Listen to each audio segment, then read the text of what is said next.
Hi Yarmouth, I'm Yarmouth's Town Manager Scoot LaFlamme.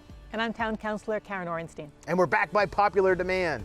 This video is the fourth in a series of videos updating you all on the Royal River study, the Section 206 study that the town is doing with the U.S. Army Corps of Engineers. And since we're here, there's probably new information to share, right? That's right. So today we're going to talk about two meetings. One that happened on August 13th and a report that came along with that meeting, and another meeting that's going to happen on October 9th, and a very important report that will get along with that meeting.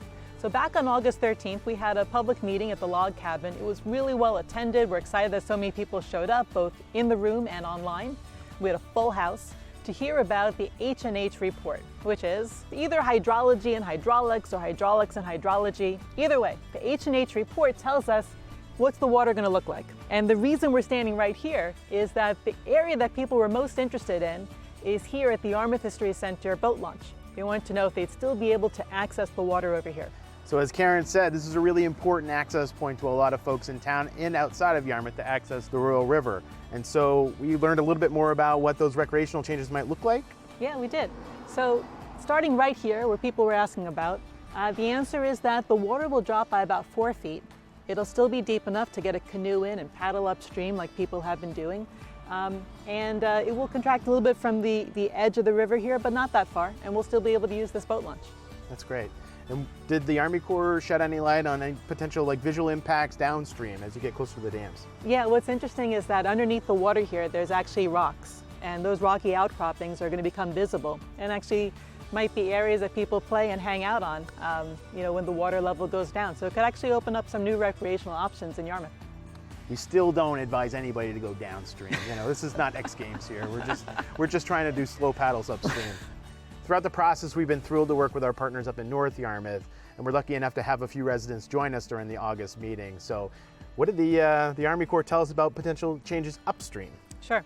So we already said that about here in Yarmouth, we'll have about a 4-foot drop in the water level. That continues up into about the North Yarmouth town line. And then starting around there, it will get closer and closer to the current depth at Baston Park and Route 9. So there'll be no difference by the time you get up there. And the impact this will have on certain places on the river is that there are about 3 or 4 places where we expect the water level to get under that 1.5 feet you need to paddle. That's not the end of the story, that's just the end of what the Army Corps proposes to do in terms of their work.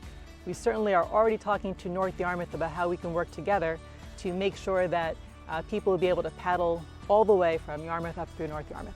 It's important to consider as we think about this study in the context of the entire Royal River that far extends beyond Yarmouth and North Yarmouth.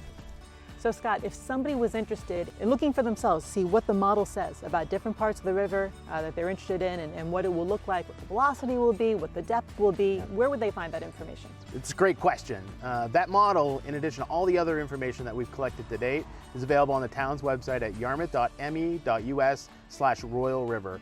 There's a lot of really interesting things there, and there's more to come, right? And there's our frequently asked questions. If there's a question we haven't answered, there's a place to fill in a question, send it to us, and we'll get it answered for you. It's a great point. So when we started this, we said that there are 2 meetings we wanted to catch you up on and 2 reports. The first was the August 13th meeting and the H&H report that came along with it. And the second is the draft report we've been waiting for this whole time, the draft feasibility study report from the Army Corps that's going to include their recommendations and the reasons for the recommendations, all the backup.